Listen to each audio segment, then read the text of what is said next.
ಮಹಿಳೆಯರ ಗೌರವಕ್ಕೆ ಕೈ ಹಾಕುವ ಚ್ಯುತಿ ತರುವಂತಹ ಕೆಲಸವನ್ನ ಬೀದಿ ಕಾಮಣ್ಣರು ಆಗಾಗ ಮಾಡ್ತಾ ಇದ್ದಾರೆ ಇತ್ತೀಚಿನ ದಿನಗಳಲ್ಲಿ. ಈಗಲೂ ಅಷ್ಟೇ ಒಂದು ಶಾಕಿಂಗ್ ಇನ್ಸಿಡೆಂಟ್ ಆಗಿದೆ. ಬೆಂಗಳೂರಿನಲ್ಲಿ ಯುವತಿ ಜೊತೆಗೆ ಬೈಕ್ ಟ್ಯಾಕ್ಸಿ ಚಾಲಕ ಅಸಭ್ಯವಾಗಿ ವರ್ತಿಸಿದ್ದಾನೆ. ಯುವತಿಯ ಕಾಲು ತೊಡೆಯನ್ನ ಈತ ಸವರಿದ್ದಾನೆ. ತೀರಾ ಅಸಭ್ಯವಾದ ವರ್ತನೆ. ರೈಡ್ ಉದ್ದಕ್ಕೂ ಆಕೆಗೆ ಉದ್ದೇಶಪೂರ್ವಕವಾಗಿ ಕಿರುಕುಳವನ್ನು ಕೊಟ್ಟಿದ್ದಾನೆ.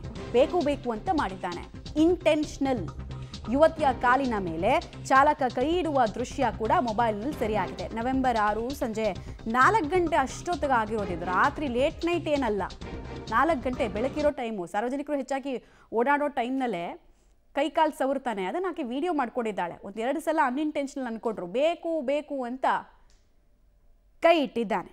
ವಿಡಿಯೋ ಸಮೇತ ವಿಲ್ಸನ್ ಗಾರ್ಡನ್ ಠಾಣೆಗೆ ಯುವತಿ ದೂರನ್ನ ಕೊಟ್ಟಿದ್ದಾರೆ. ಈ ಬೈಕ್ ಟ್ಯಾಕ್ಸಿ ವಿಚಾರದಲ್ಲಿ ಕೋರ್ಟ್ನಲ್ಲಿ ಇದೆ ಈ ಇಶ್ಯೂ ಎಲ್ಲ.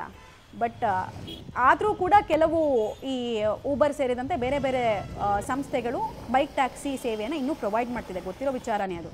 ಬಟ್ ಎಷ್ಟು ಸೇಫ್ ಅದು? ಬೆಳಕಿದೆ, ಸಂಜೆ ಅಷ್ಟೊತ್ತಿಗೆ, ಇನ್ನು 4 ಗಂಟೆ ಅಷ್ಟೊತ್ತಿಗೆ ಆಕೆಯ ಜೊತೆಗೆ ಇಷ್ಟು ಕೆಟ್ಟದಾಗಿ ನಡ್ಕೊಳ್ತಾನೆ ಅಂದರೆ ಏನು ಹೇಳೋದು? ಸೊ ಇಂಥ ಪಾಪದ ಕೆಲಸವನ್ನು ಮಾಡಿದಂತಹ ವ್ಯಕ್ತಿಯ ಹೆಸರು ಲೋಕೇಶ್ ಅನ್ನೋ ತಿಳಿದು ಬಂದಿದೆ. KA55EA ಹಾಗೂ 4344 ಬೈಕ್ ನಂಬರ್ ಪ್ಲೇಟ್ನ ಬೈಕು. ಇದನ್ನು ರೈಡ್ ಮಾಡ್ತಾ ಇದ್ದಿದ್ದು ಲೋಕೇಶ್ ಅನ್ನೋ ವ್ಯಕ್ತಿ. ಚಾಲಕ ಯುವತಿಯ ಕಾಲು ಮತ್ತು ತೊಡೆ ಸವರಿದ ಆರೋಪ ಇವನ ಮೇಲಿದೆ. ಮೈ ಸ್ಪರ್ಶಿಸಿ ಕಿರುಕುಳ ಕೊಟ್ಟಿರೋದು.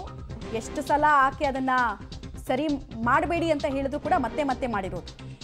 ರ್ಯಾಪಿಡೋ ಬೈಕ್ಗಳು ಸೇಫ್ ಅಲ್ಲ ಅಂತ ಯುವತಿ ತಮ್ಮ ಕರಾಳ ಎಕ್ಸ್ಪೀರಿಯನ್ಸನ್ನು ಹಂಚಿಕೊಂಡಿದ್ದಾರೆ ಮತ್ತು ಆತನ ಡೀಟೇಲ್ಸನ್ನು ಕೂಡ ಸೋಷಿಯಲ್ ಮೀಡಿಯಾದಲ್ಲಿ ಹಂಚಿಕೊಂಡಿದ್ದಾರೆ.